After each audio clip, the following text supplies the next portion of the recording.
God bless the USA. This is Delegate Pat McDonough in Annapolis with your Pat McDonough Report. Today I want to talk to you about crime, and I'm going to tell you some things that I don't think you've ever heard of before that are, well, they're downright scary. When most people think about crime, they think about police showing up. Do we have enough police on the streets? Well, to be honest about it, what do the police really do?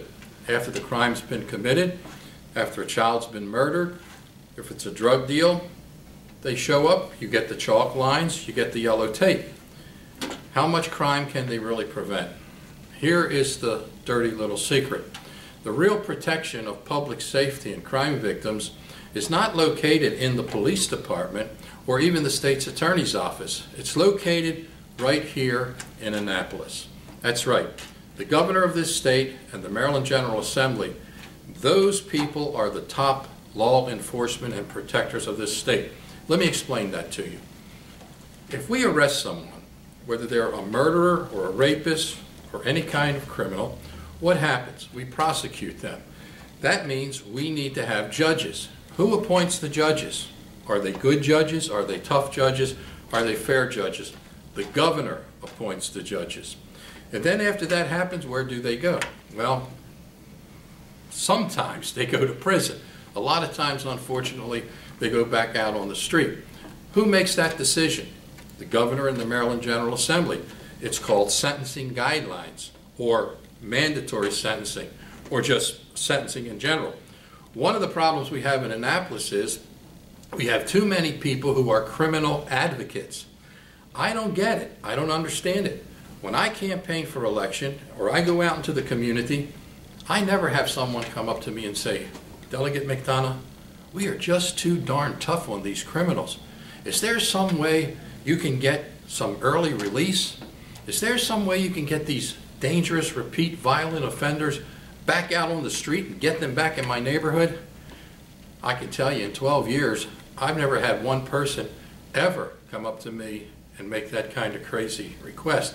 But I've had a lot of people on talk radio and emails and on the streets and in the community say, Delegate McDonough, can we do something about crime and drugs and gangs? What can we do? And as I said, this is the dirty little secret. You have too many criminal advocates in the General Assembly. We've had bills this session reducing sentencing.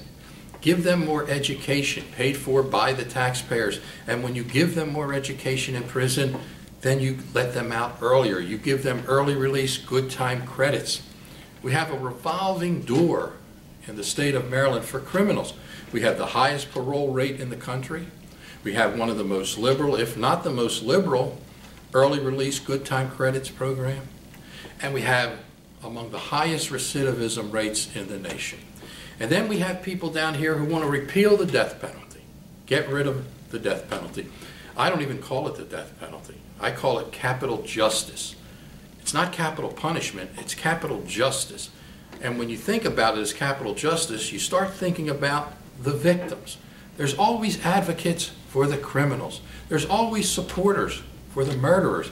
What about the victims? If you get rid of or repeal the death penalty, think about this. Recently there was a correctional officer murdered. The inmate that murdered him was on a life sentence, which means they get out 20 or 30 years. Well, he was convicted. He admitted he did it. What did he get? He got life without parole. He didn't get capital punishment. Now, what if the same guy murders another correctional officer and we have no capital punishment? What does he get? Life without parole, part 2? They don't feed him on Fridays? I mean, I don't know. So the people of this state are in the belly of the beast. The drugs, the crime, it's all out there. It can affect and impact any family, any time. And I've been fighting this thing for 20-some years. I was part of the group that really put together the Crime Victim Impact Statement. We had to go all the way to the Supreme Court to get it approved, but now it's in every trial. So we have a lot of bills that come before this General Assembly promoting criminals and criminal advocacy.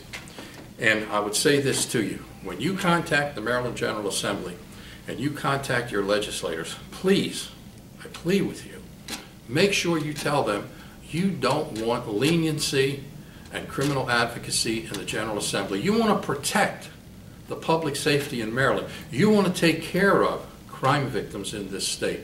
You want to fight drugs, gangs, and criminals. What? Is that bad? Are you a tough guy? Are you insensitive? Are you wrong? Are you too harsh? No. You have someone in your family get harmed by a criminal. In my lifetime, unfortunately, I have had 3 good friends murdered and 2 close associates murdered.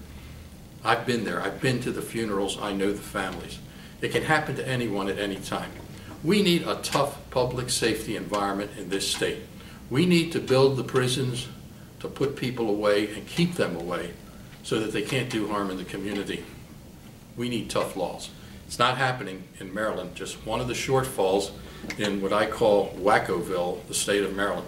But you can make a difference. Call me at 410-238-0025, and I will try to give you any more information you might need if you want to get active and do something about this. 410-238-0025. I'm Pat McDonough with the Pat McDonough Report. God bless.